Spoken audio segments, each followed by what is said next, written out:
E se a vida na Terra não veio da Terra? Pensa comigo por um segundo. Você acorda de manhã, respira, sente o coração bater. Tudo isso parece tão natural, tão daqui, tão humano. Mas e se a cadeia de eventos que tornou tudo isso possível não começou neste planeta? E se ela começou em algum lugar que você jamais conseguiria apontar no céu noturno? Essa não é uma pergunta de ficção científica, é uma pergunta que cientistas reais, com laboratórios reais e dados reais levam a sério. E ela tem uma resposta que vai te incomodar do jeito certo.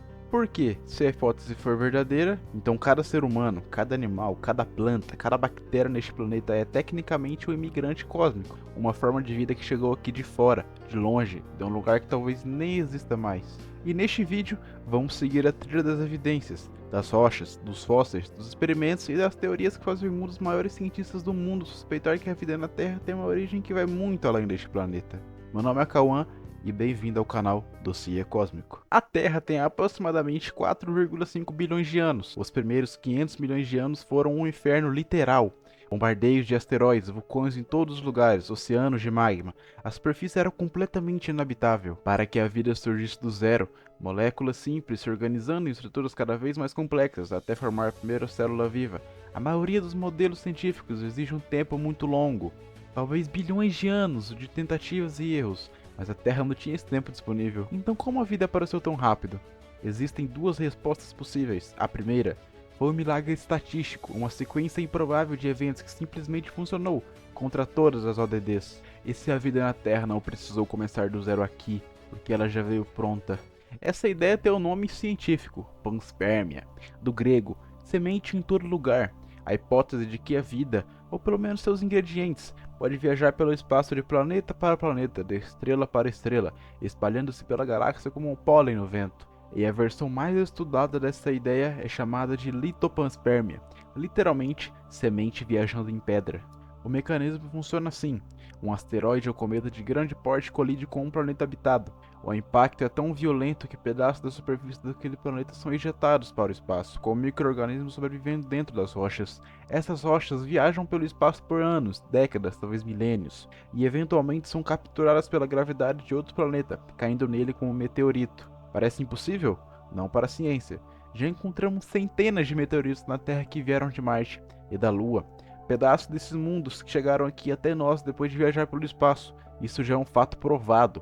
A questão não é se as rochas viajam, elas viajam. A questão é se micro-organismos conseguem sobreviver a essa viagem.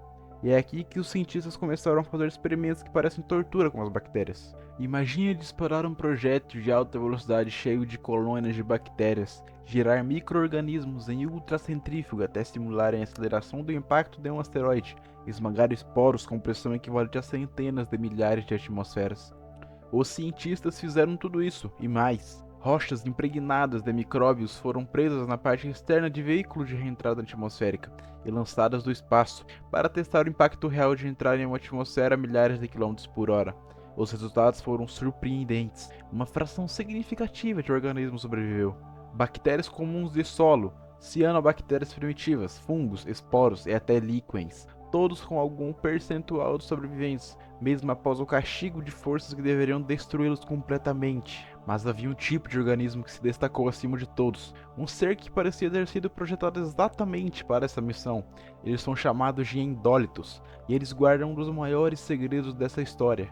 Vou te explicar quem são eles, mas antes preciso te contar sobre o maior perigo da viagem, um perigo que mata qualquer ser vivo em frações de segundos, a não ser que você tenha o escudo certo. O espaço não é apenas frio e vazio, é um campo de assassinato silencioso. Pense nas ameaças que um micro-organismo enfrentaria numa viagem interplanetária. Temperaturas próximas ao zero absoluto, quase 273 graus Celsius negativos, vácuo total, ausência completa de água e o pior de tudo, radiação.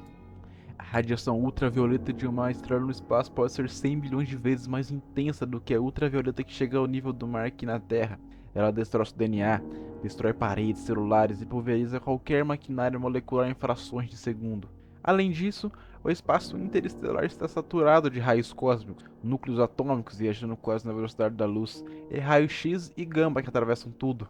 Então, como algum organismo poderia sobreviver? A resposta foi descoberta em experimentos feitos a bordo da Estação Espacial Internacional. Organismos foram colocados em condições de espaço real, vácuo, frio extremo, radiação, e observado por meses, depois anos. Os resultados foram reveladores. Bactérias, fungos, líquens, arqueas, vírus, muitos foram revividos após 6 anos de exposição ao vácuo e ao frio extremo. A chave era um estado chamado criptobiose, uma hibernação tão profunda que o metabolismo para completamente. O organismo não respira, não consome energia, não envelhece. Ele simplesmente espera. Mas a radiação ainda era um problema, e é aqui que os endólitos entram em cena. Endólitos são organismos que vivem dentro de rochas, não na superfície, dentro, nas microfissuras e poros do interior sólido de pedras. Alguns vivem no fundo do oceano, enterrados em basalto a quilômetros de profundidade. Outros existem em ambientes sem luz, sem oxigênio, sem praticamente nada. Eles representam todos os ramos da árvore da vida, bactérias, fungos, vírus, e têm algumas características extraordinárias. Primeiro, é que eles são protegidos naturalmente. A rocha ao redor deles bloqueia a radiação ultravioleta completamente, e se estiverem profundos o suficiente, bloqueia até os raios cósmicos. Segundo, é que seu metabolismo é incrivelmente lento. Algumas espécies se reproduzem uma vez a cada décadas ou séculos, em condições extremas, talvez em uma a cada 1 milhão de anos. Isso significa que eles podem existir em hibernação por escalas de tempo astronômicas. Terceiro, e é isso que vai te deixar com a cabeça girando, endólitos bacterianos e fúngicos já foram encontrados em rochas do fundo do oceano com idades estimadas a centenas de milhões de anos, organismos que podem ter estado vivos ou em estado dormentes por mais tempo do que os dinossauros existiram.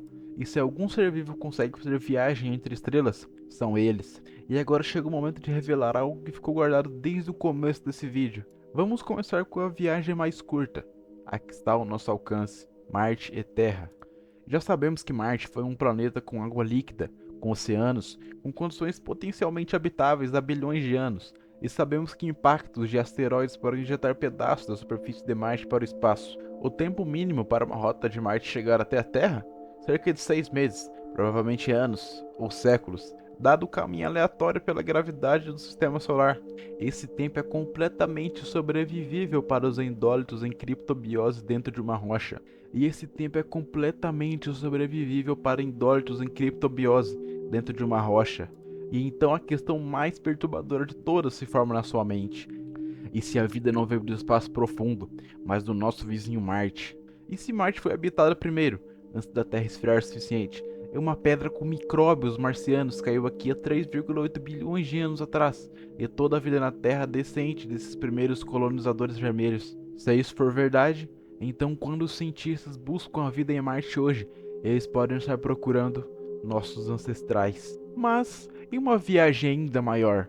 Uma viagem entre sistemas solares é uma ordem de magnitude completamente diferente. Para uma rocha escapar não apenas da gravidade de um planeta, mas da própria estrela ao redor da qual orbita, ela precisa de uma velocidade enorme, 4 vezes maior do que o necessário para simplesmente escapar da Terra.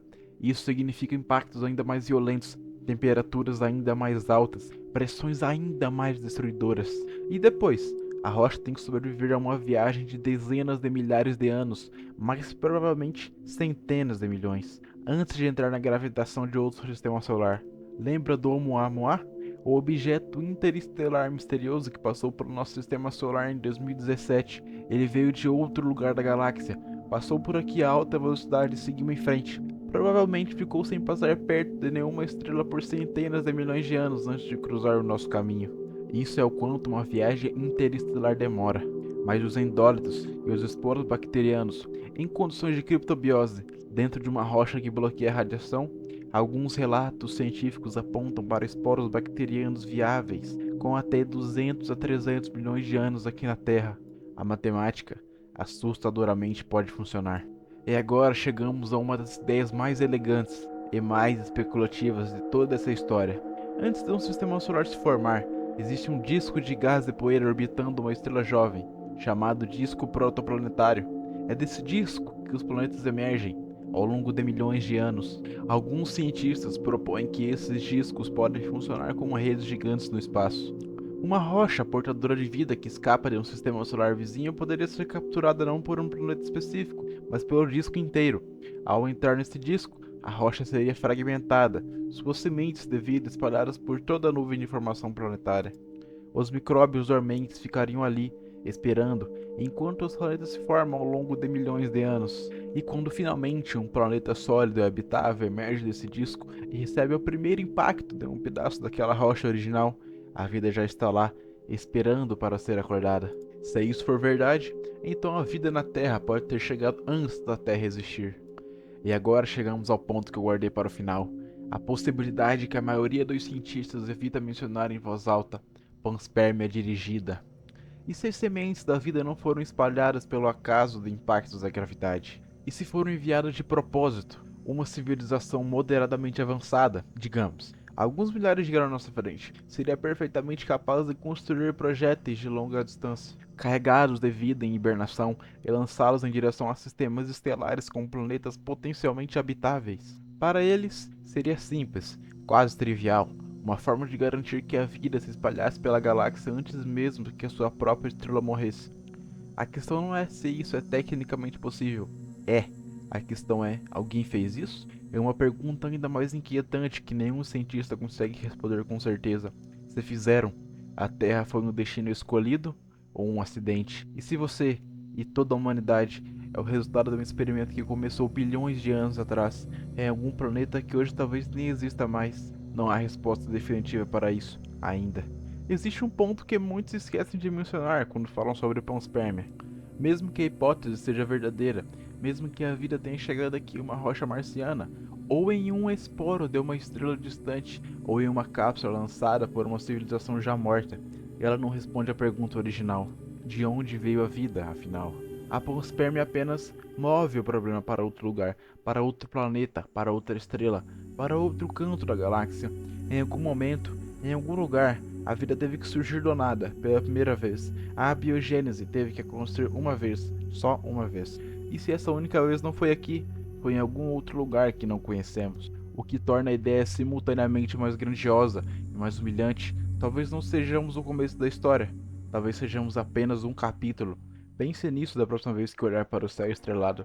Em algum ponto lá fora, talvez a bilhões de anos de luz de distância, talvez um planeta que já foi destruído pela explosão de sua própria estrela, pode ter existido o lugar de onde tudo começou, o berço real da vida. Não a Terra, mas um mundo anterior, desconhecido, perdido no tempo. E o que sobrou dele chegou até aqui, vindo de fora, vindo de longe, sendo alienígena sem saber, assim como você. Se esse vídeo fez sua cabeça girar, deixe o like e compartilhe com alguém que merece perder o sono pensando nisso também. Até o próximo dossiê. Falou!